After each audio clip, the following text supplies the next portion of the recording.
Well, here we are one more time, folks. Dick Foth with stories to make sense of it all. Chapter 18 in the book Known, and this is how it begins. But Ruth replied, "Don't urge me to leave you or to turn back from you. Where you go, I will go. Where you stay, I will stay. Your people will be my people, and your God, my God." That's from one of the best Hebrew short stories ever written, according to some scholars, and you find it in what we call the Old Testament, book of Ruth. Here are my comments on the long haul as part of what covenanting is. I was whining, and it wasn't pretty. At a pause in the conversation, my friend had said, "I'm on you like ugly on an ape." He had listened, eyes on me, as I poured out my frustration over the dynamics at the institution I was trying to lead. I told him that I just felt like leaving, running, getting out of Dodge. Apart from the animal reference, I was touched by his intensity. He quietly said, "Well, you can certainly do that, but I'll hunt you down. I'll find you." Then came the ugly on an ape part. It wasn't that he wasn't busy. He was busier than I. But his eyes said, "I will give you whatever time it requires to be your friend in this valley." His commitment to me and our friendship was deeper than my dark mood. It was hound of heaven-like. One never forgets that. At issue here is commitment to another's well-being for the long haul. When we see a relationship where the baseline is "I'll never say quit," it's raw power. Nothing tests the tenacity of a committed relationship like sickness or tragedy. How often do you see a parent pushing a special wheelchair down a store aisle, and in the chair is a teenage girl with cerebral palsy or a young man brain damaged in a car wreck? The time and commitment required for the care and feeding of that child is enormous, but the parent made a commitment. I marveled at that love and care. We see that kind of love lived out all around us. None of us would choose it out of hand, but if we were on the receiving end of the tenacity, we would have a whole different view. I watch a young wife help her veteran husband from an SUV. She stands close as he takes small steps on a prosthetic titanium leg. The covenant he had sworn to his country took him to a place of death and destruction. He didn't die, but he lost a part of himself. The covenant she made to him at an altar 3 years before keeps her close, and it ends up with not just the wounded warrior taking small steps. They take small steps together. Not long ago, I was asked what one quality was most helpful among individuals in organizational teamwork. In my head, I ticked off preferred competencies: vision, initiative, communication skills, flexibility, listening, commitment to growth, and so on. Finally, I said, follow through, staying with it. In a flippant culture where narcissism wages war with commitment, the very idea of tenacity in a relationship takes it on the chin. 4 magic words are the life's blood for any true friendship. Those words are, "I'll never say quit." The idea can be debated and dissected, but the truth remains. Many times relationships endure and grow because they have to. They're forced to it, given no options. A culture of convenience implicitly decries that principle as heresy. The trinity of immediate pain relief, instant gratification, and self-expression sees tenacity in a relationship as archaic, not profitable. In truth, real friendship requires steadfast commitment. In the words of Smedes, we get to be best friends by a kind of grafting and a growing together as we learn to trust each other, feel safe with each other, understand each other, admire each other, maybe even envy each other, and simply expect each other to be there to do things we especially like to do together. We commit ourselves to each other in snippets, in all sorts of little ways, over a long haul. Looking back at the story of the gracious father, or prodigal son as you might have known it, everything hinges on the father's willingness to stay with it. Without his tenacity, there is no forgiveness. There's no redemption, reconciliation. There's no hope. Tenacity keeps the ball in play. Tenacity lays the groundwork for every possibility. Tenacity is the hallmark of a whole new story. The son will never forget that when he left, his dad stayed.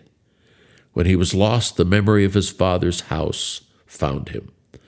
When he gave up on life, his father never gave up on him. That's the story he would tell his children and grandchildren about their grandfather and great-grandfather. This is not just the saga of the forgiving one. This is the saga of the tenacious one. You can't discourage him. You can't shake him off. You can't shake him loose. Tenacity comes in a variety of flavors. Childhood friends, parents, siblings, high school teammates, college roommates, and so on. The story I heard in Guaymas, Mexico many years ago ranks at the top of the list of what tenacity looks like for me.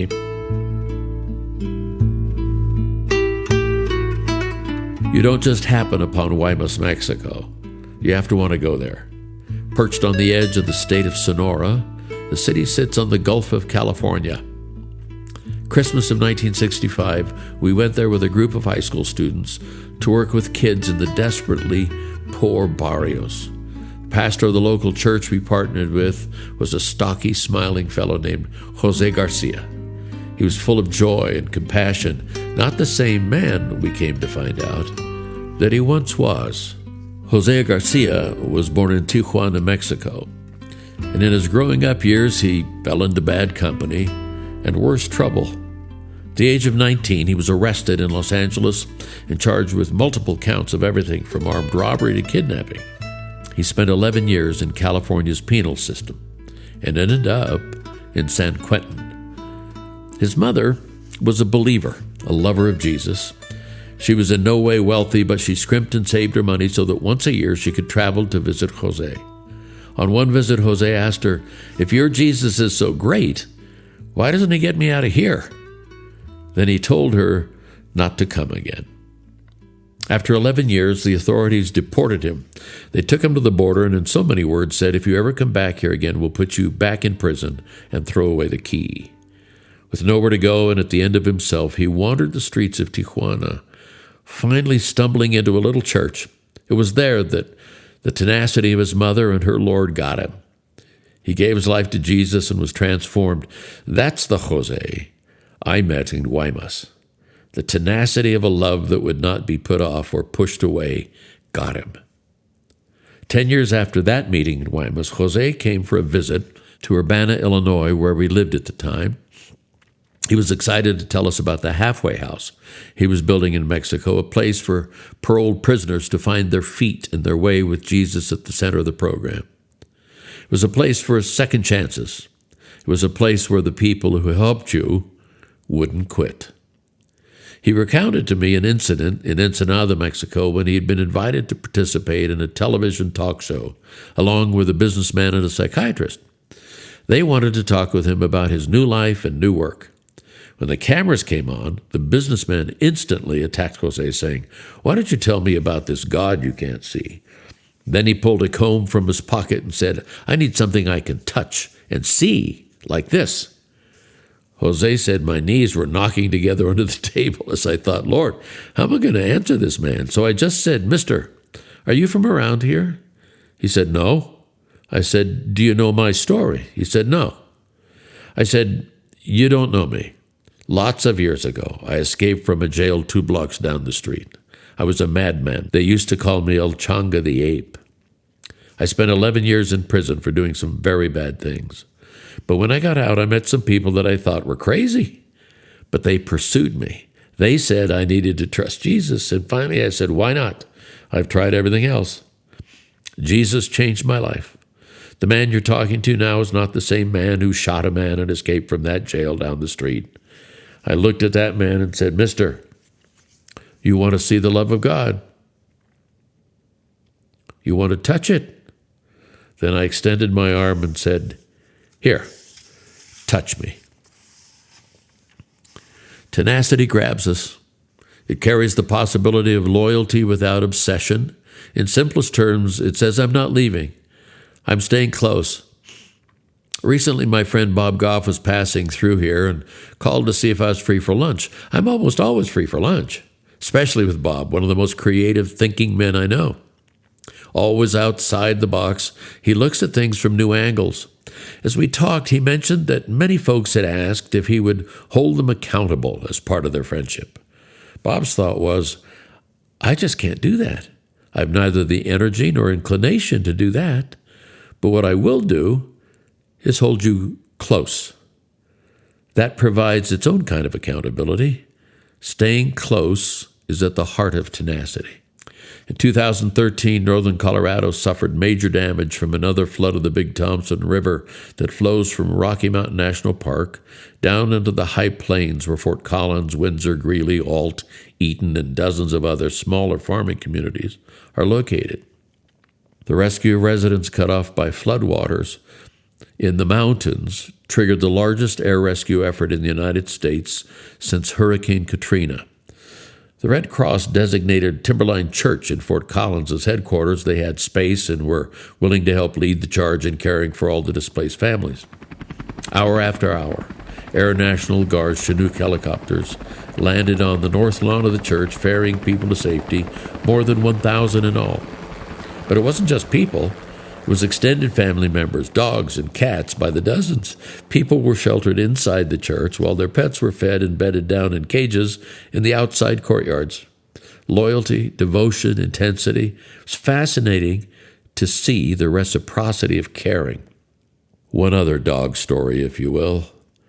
Edinburgh, Scotland, is famous for a story of a dog and his owner that expresses devotion and tenacity in equal measure. The story began in 1850 when John Gray came to the city to be a gardener. Unable to find work, he joined the police force as a night watchman. To keep him company through the long nights, he would take his small Skye Terrier named Bobby with him on his rounds. They became part of the living landscape of the city night after night for years. John later contracted tuberculosis and died in the winter of 1858. He was buried in Greyfriars Kirkyard. What happened next became legend in the city. Bobby, the Skye Terrier, would not leave his master's grave. Except for accepting midday meals from the kind people in the area, Bobby stayed there day and night with his master. The caretaker tried on many occasions to evict the dog, but to no avail. Finally, he provided the little dog with a shelter by the grave. When the city passed an ordinance that all unlicensed dogs would be destroyed, the Lord Provost of Edinburgh, William Chambers, purchased a license for Bobby and had a collar and grave for the little dog. Until his death 14 years later, the citizens cared for Bobby while he guarded his master's body.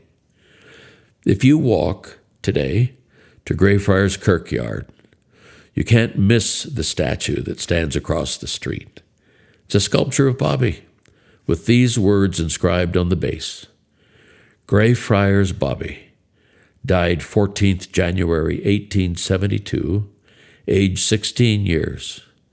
Let his loyalty and devotion be a lesson to us all. There is something about loyalty that is intuitive in us. We know it's good. We need to give it and get it. Adolescents sure get it. Chap Clark, in his seminal work on adolescence, Hurt 2.0, Inside the World of Today's Teenagers, talks about the practice in high school of forming groups called clusters. Loyalty is at the center of those close-knit groups. A cluster is familial. These are Chap's words. A cluster is familial in that once it is formed, there's a strong implicit agreement to remain loyal and remain intimately and regularly connected to the members of the cluster. Because a cluster is formed out of an internal need for safety and belonging. Loyalty to those with whom one has chosen to align himself has the highest value. What a picture. I love it. I wonder what stories those teenagers 30 years from now will tell their children about the value of tenacious loyalty. Testimonies to tenacious loyalty inspire us to want to do better. In the magnificent Old Testament story I mentioned earlier of Ruth and Naomi, both women walk into an arena of uncertainty spawned by personal tragedy. But the love Ruth bears for her mother-in-law shows up in a powerfully tenacious moment when I hear Ruth say to her mother-in-law, "I'm sticking with you. You lead, I'll follow. Your people are my people. Where you die, that's where I want to die. Where you're buried, bury me there." It makes the hair on the back of my neck stand up. Her tenacity had a profound reward. In God's great generosity, Ruth bore a son, Obed, who in time became the grandfather of King David, the greatest king Israel would ever know. And 1,000 years after him, another in her line, Jesus of Nazareth, would say something that sounds very much like Ruth's words. And behold, I'm with you always to the end of the age. Well, that's it for today. I would encourage you to think about what tenacious means in your life this week. Think of the people who have been tenacious with you in the very best sense. Those terriers that grab onto your pant leg, or ankle biters, as a friend of mine calls them. But just that capacity to stay with it. What a gift that is. I pray that for you. That's it. I'm out. Dick Foth saying God bless. Bye-bye.